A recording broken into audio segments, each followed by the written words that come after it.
Hello guys, my name is Ajit and welcome back to mechanical Adda online learning platform. So guys, current affair के series में आपका बहुत बहुत स्वागत है। आज हम स्टार्ट करेंगे part 3, that is national affairs. ठीक है, तो पार्ट 3 में हम बेसिकली अलग अलग अपने इंडिया के अंदर किसी पर्टिकुलर स्टेट में कोई भी प्रोजेक्ट्स हैं या कोई भी गवर्नमेंट स्कीम है, चाहे वो स्टेट हो या सेंट्रल हो, और उसके अलावा बहुत सारे इंफ्रास्ट्रक्चर जो है एडवांसमेंट हुए हैं, प्रोजेक्ट्स हुए हैं, तो इन सभी का जो है कलेक्शन है इस वीडियो में। और इसके बाद हम इंटरनेशनल अफेयर करेंगे और इसमें इंडेक्स वगैरह भी आएगा आपके नेशनल अफेयर में। और उसके अलावा एक और पार्ट रह गया करंट अफेयर का, जो कि डिफेंस इन न्यूज़ है, तो वो 5वें पार्ट में हम करेंगे। इससे पहले हमने 2 पार्ट कवर कर लिया, जो कि स्पोर्ट्स अफेयर है एंड साइंस एंड टेक्नोलॉजी। बहुत ज़्यादा इंपॉर्टेंट है, अगर आपने देखा नहीं तो यहाँ पे आई बटन में आपको लिंक मिल जाएगा या डिस्क्रिप्शन में भी आपको प्लेलिस्ट का लिंक मिल जाएगा, वहाँ से आप देख सकते हो। काफ़ी स्टूडेंट पीडीएफ की बात करें तो देखो, पीडीएफ जो है मैकेनिकल अड्डा ऐप पे आपको मिलेगा, स्टोर सेक्शन में पिन कमेंट में आपको उसका लिंक मिल जाएगा। ठीक है, हम स्टार्ट करते हैं आज का वीडियो। आज के वीडियो में जो है सबसे पहले हम स्टार्ट करते हैं नेशनल इंडेक्स और रिपोर्ट के बारे में। तो जो नेशनल इंडेक्स है काफ़ी कम होते हैं, ठीक है, और कुछ होते हैं उसमें से जो इम्पोर्टेंट है वो आपको मैं बताऊंगा, जिसमें से पहला इंडेक्स जो है वो मल्टी डायमेंशनल पॉवर्टी इंडेक्स है। ठीक है ना, मल्टी डायमेंशनल पॉवर्टी इंडेक्स है, एमपीआई बोलते हैं इसको शॉर्ट में। तो ये इंडेक्स में ये आपको पता चलेगा किस स्टेट में सबसे कम जो है पॉवर्टी है और किस स्टेट में सबसे ज़्यादा है। ठीक है ना, तो यहाँ पे आपको मैप के थ्रू स्टेट का थोड़ा आइडिया लग जाएगा। सबसे मैक्सिमम देखोगे तो वो बिहार में है, कलर से आपको थोड़ा सा कलर कोडिंग से भी यहाँ पे दिखाया हुआ है। ठीक है, एग्जैक्ट फिगर में मैक्सिमम जो है वो बिहार का है 51.9%। और उसके बाद आपको अगर दिखेगा तो झारखंड का दिखेगा सेकेंड नंबर पे। ठीक है ना, और इसी तरह से जो है आपके और भी स्टेट्स है, लाइक 29%, अराउंड 30% राजस्थान का है। और फिर जो है इसके अलावा जो है धीरे धीरे सभी स्टेट, सबसे लिस्ट जो है आपका केरल का है 0.7% ओनली। ठीक है ना, और तमिलनाडु का जो है 4.8%। तो इसी तरह से बहुत सारे स्टेट के आपके दिए हुए हैं। तो मेनली जो है क्वेश्चन में क्या पूछा जाएगा, मैक्सिमम किसका है या मिनिमम किसका है। तो बिहार और केरल याद रखना है, ये स्टेट का हो गया। ठीक है ना, इसका इंडेक्स जो है यूनियन टेरिटरी का जो है अलग होता है। तो यूनियन टेरिटरी में जो है सबसे मैक्सिमम दादरा नगर हवेली का है, जो कि 27%। और पुडुचेरी का जो है वो आपका 1.72%। तो 4 चीज़ें आपको याद रखना है। स्टेट में जो है बिहार मैक्सिमम है, केरल जो है वो आपका मिनिमम है, और यूनियन टेरिटरी में जो है आपका दादर नगर एंड हवेली जो है मैक्सिमम है, पुडुचेरी मिनिमम है। ठीक है, दिल्ली का अगर पूछा जाए, क्योंकि इंडियन कैपिटल है, तो ये अराउंड 5% जो है आपका है। ठीक है, तो ये आपका फर्स्ट इंडेक्स हो गया, और काफ़ी आसान लैंग्वेज में आपको ये चीज़ें यहाँ पे दिया, आप यहाँ से रिवाइज कर सकते हो इजीली।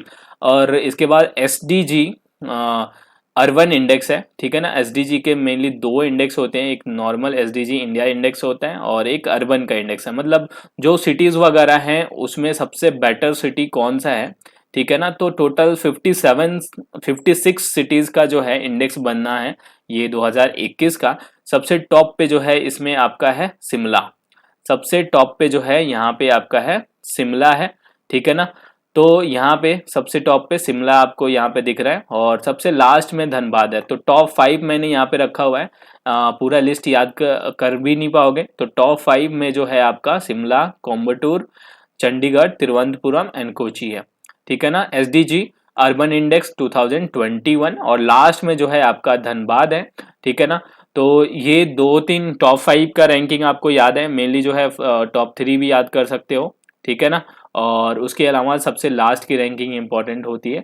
तो ये 2 चीज़ें हैं। अब जो है हम बढ़ते हैं तीसरे रैंकिंग पे, जो कि है एसडीजी इंडिया इंडेक्स। ठीक है ना, इसमें स्टेट को इंडेक्स किया जाता है।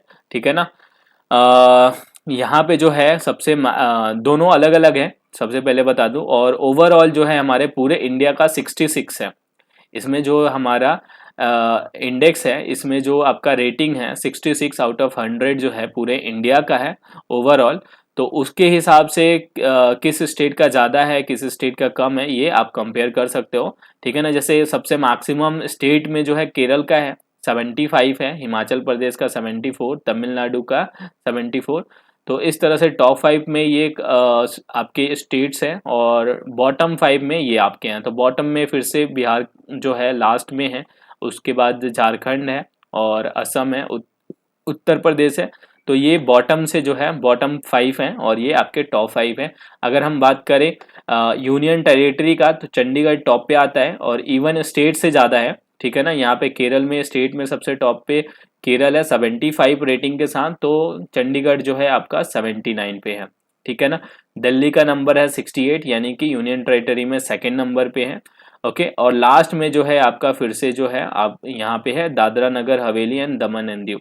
ये आपके दोनों यूनियन टेरिटरी जो है बिल्कुल लास्ट में है, ठीक है। तो यहाँ से आपके इंडेक्सेस जो है, 3 इंपॉर्टेंट इंडेक्स जो है कवर कर लिया है यहाँ पे, और ये जरूर एग्जाम में पूछे जा सकते हैं अगर स्टेट यानी कि नेशनल इंडेक्स से अगर आपके क्वेश्चन आते हैं तो। अब नेक्स्ट चलते हैं इंफ्रास्ट्रक्चर डेवलपमेंट के बारे में। तो सबसे पहला जो है हमारा इंफ्रास्ट्रक्चर डेवलपमेंट में हमारे पीएम मोदी ने रिसेंटली जो है काशी विश्वनाथ कॉरिडोर, जो कि काफ़ी इम्पोर्टेंट है न्यूज़ में ये, हमारे गंगा घाट वाराणसी में जो है काशी विश्वनाथ का जो मंदिर है, वहाँ पे काफ़ी सारे मतलब जो लोग जाते हैं, डिवोटी, जितने भी डिवोटी जाते हैं, तो वहाँ पे स्ट्रीट्स वगैरह काफ़ी कंजस्टेड है, तो लोगों को थोड़ी सी जाने में दिक्कत होती है। तो इसीलिए ये कॉरिडोर बन रहा है। ये मेन कॉरिडोर का यही पर्पस है कि वहाँ पे जाने में दिक्कत ना हो, और जो डिजेबल पीपल है वहाँ पे एक्सेस नहीं है वहाँ मंदिर तक जाने के लिए, ठीक है ना।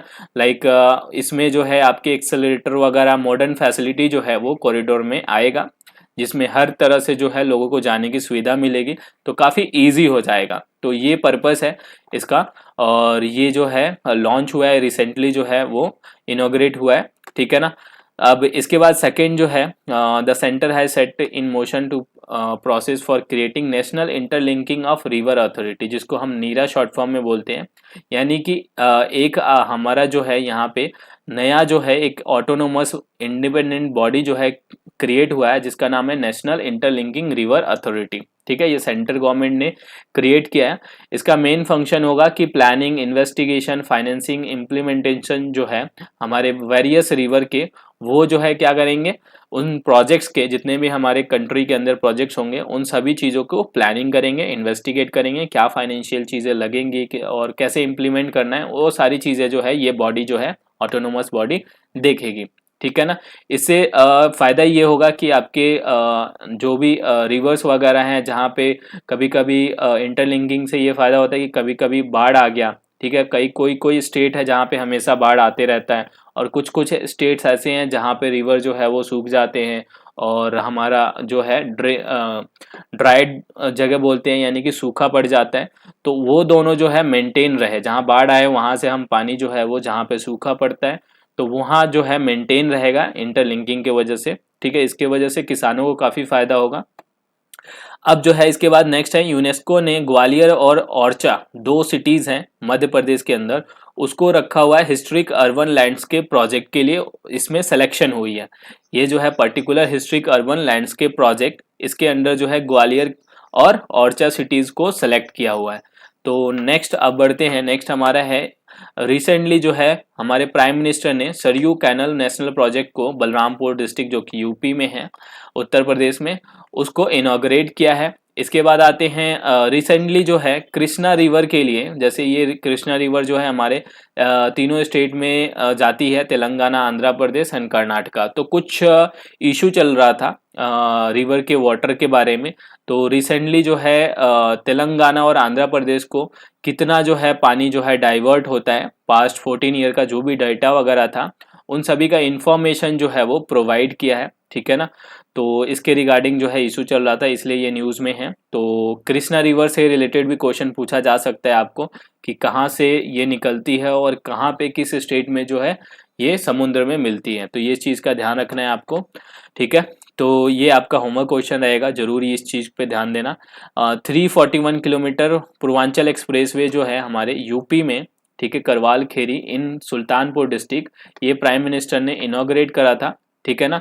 ये हमारा बिगेस्ट जो है अब तक का उत्तर प्रदेश गवर्नमेंट का कंप्लीट इंफ्रास्ट्रक्चर प्रोजेक्ट है अब तक का, ठीक है। तो इसके बाद है the union ministry of road transport and highway, Nitin Gadkari and Bihar chief minister Nitish Kumar, इन दोनों ने मिलके एक जॉइंट इनॉग्रेशन कराया 14.5 kilometre long rail cum road bridge. मतलब कि उसमें रेल का भी रहेगा, ऐसा ब्रिज बनेगा जिसमें रेल भी रहेगा और साथ में रोड भी होगा। ठीक है, दोनों कंबाइंड रहेगा। ये बिहार में बनेगा और ये कहाँ पे, मुंगेर रीजन में।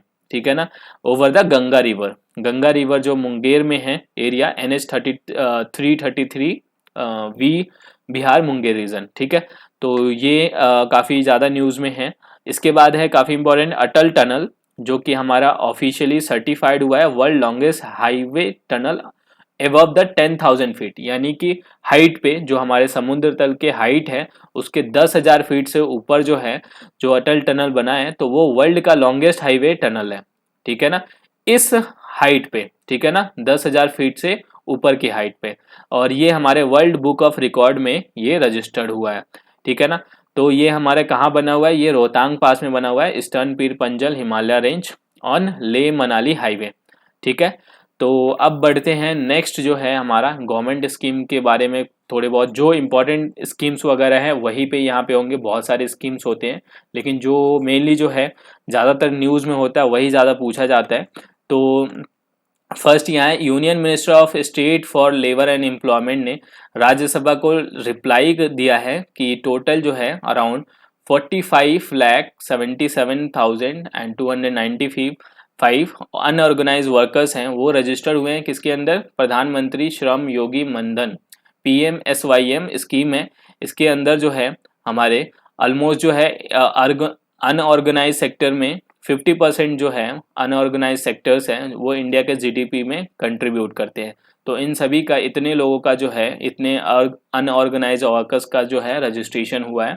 ठीक है, इसके बाद है recently union agriculture minister announce a programme on a nutrition smart village. Nutrition smart village जो है, ये प्रोग्राम जो है लॉन्च हुआ है, ये किसके लिए, टू स्ट्रेंथन द पोषण अभियान। पोषण अभियान को जो है बढ़ाने के लिए है, उसको मजबूत करने के लिए। और ये हमारा आज़ादी का अमृत महोत्सव, जो हमारा 75th ऑफ इंडिपेंडेंस इंडिया के लिए जो प्रोग्राम चल रहा है, उसका ये एक पार्ट रहेगा। ठीक है, नेक्स्ट है हमारे union ministry of state for the skill development and entrepreneurship launch 2 ambitious project. 2 ambitious project launch किया है, और इसमें पहला है revival of Namda craft of Kashmir and up skilling of artisan and weavers of Kashmir. यानी कि इसमें जो है एक तो नमदा क्राफ्ट जो है कश्मीर का, उसका रिवाइवल करने के लिए, और जितने भी आर्टिशियन और वीवर्स हैं कश्मीर के, उनकी स्किल जो है वो थोड़ी सी अपडेट करने के लिए, बढ़ाने के लिए, ये 2 जो है प्रोजेक्ट हमारे प्रधानमंत्री कौशल विकास योजना 3.0 के अंडर किया गया है। फिर नेक्स्ट आता है, ministry of education has approved a new scheme name new India literacy programme. New India literacy programme के अंदर जो है मिनिस्ट्री ऑफ एजुकेशन ने एक नया स्कीम जो है लॉन्च किया है, जो कि हमारे फाइनेंशियल ईयर 2022 से 2027 के बीच में रहेगा, और इसका मेन पर्पस है फॉर द एडल्ट एजुकेशन। और इसमें जो नेम है वो एडल्ट एजुकेशन की जगह एजुकेशन फॉर ऑल जो है वो रखा गया है। ठीक है, तो अब बढ़ते हैं नेक्स्ट हमारे गवर्नमेंट स्कीम के बारे में। नेक्स्ट है, the prime minister of India chaired the 39th Pragati meeting. The prime minister also review पोषण अभियान। 9 agenda items where taken for the review including the 8 projects and 1 scheme. मतलब ये प्रगति scheme में जो है जो पोषण अभियान का रिव्यू किया गया है, जिसमें टोटल जो है 8 प्रोजेक्ट्स हैं और 1 स्कीम है। ओके, नेक्स्ट है, यूनियन कैबिनेट ने अप्रूव किया है किसको, प्रधानमंत्री आवास योजना ग्रामीण। ठीक है, ये पुराना स्कीम है, बट इसका जो है मार्च 2024 तक जो है इस स्कीम को जो है एक्सटेंड कर दिया गया है फॉर नेक्स्ट 3 ईयर अराउंड। ठीक है, अब इसके बाद जो है नेक्स्ट है हमारा, cabinet committee on economic affairs CCEA has approved the continuation of national scheme for the PM पोषण इन स्कूल। PM पोषण जो स्कूल में हमारा स्कीम है, नेशनल स्कीम, ये हमारे अगले 5 साल तक के लिए, यानी कि 21-22 से लेके 25-26 तक जो है ये एक्सटेंड कर दिया गया। ठीक है, इसके बाद है नेशनल प्राइम मिनिस्टर ने लॉन्च किया आयुष्मान भारत डिजिटल मिशन। ठीक है। इसका मेन पर्पस है कि सभी जितने भी लोग हैं हमारे देश में, सभी का जो है डिजिटल हेल्थ आईडी मिले और उसमें उनके हेल्थ की सारी रिकॉर्ड जो है स्टोर होगी। तो ये काफ़ी अच्छा स्टेप है। और इसके बाद है प्राइम मिनिस्टर ने लॉन्च किया है Ayushman Bharat health infrastructure mission. और इसके अंदर जो है it is the one of the largest pan India scheme for the strengthening health care infrastructure across the country. It is in addition to the national health mission. ये national health mission में एक addition है, ठीक है, Ayushman Bharat health infrastructure mission. Okay, so अब आगे बढ़ते हैं। आगे जो है मिनिस्ट्री ऑफ एजुकेशन ने लॉन्च किया है युवा प्राइम मिनिस्टर स्कीम, जो यंग अथर्स यानी कि जो 30 साल से नीचे के अथर्स हैं उनको जो है मतलब जो अच्छे अथर्स हैं वो लोग क्या करेंगे, मेंटर करेंगे, ताकि जो है हमारे अथर्स का जो है वो स्किल्स वगैरह जो है वो काफ़ी ज़्यादा बढ़ेगा। जो यंग अथर्स हैं उनके स्किल्स वगैरह जो है बढ़ेंगे in the field of writings. Okay, इसके बाद आते हैं प्राइम मिनिस्टर ने लॉन्च किया recently PM care for children, और ये उनके लिए है जो कोविड के वजह से जो ऑर्फन हो चुके हैं, ठीक है। तो ये स्कीम जो है उन सभी बच्चों के लिए लॉन्च किया गया है। देन उसके बाद है ministry of education has launched Nipun national initiative for the proficiency in reading with the understanding and numeracy, ठीक है। ये भारत स्कीम है, ठीक है, निपुण।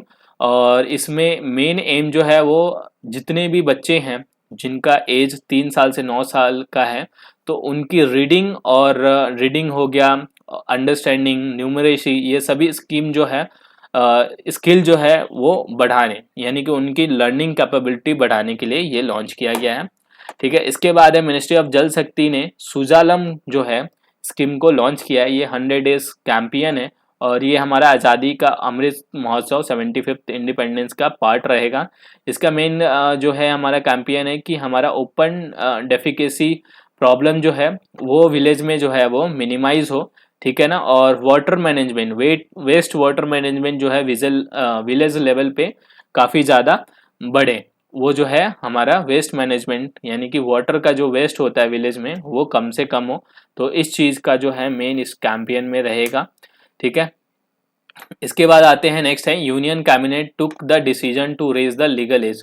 यूनियन कैबिनेट ने जो लड़कियों की एज है शादी के लिए, पहले नॉर्मली अभी जो है ये तो हमारा अभी डिसीजन के लिए ये यूनियन कैबिनेट ने अप्लाई किया है। अभी जो है ये लॉ पास होगा, ठीक है ना। तो 18 साल पहले था, ये 21 करने के लिए हमारा जो है डिसीजन जो है वो लिया गया है, ठीक है। इसमें मेन पर्पस ये है कि ज़्यादा से ज़्यादा एजुकेशन प्राप्त हो, ठीक है ना, शादी से पहले जो है ज़्यादा से ज़्यादा एजुकेशन मिले, मेन टारगेट ये है।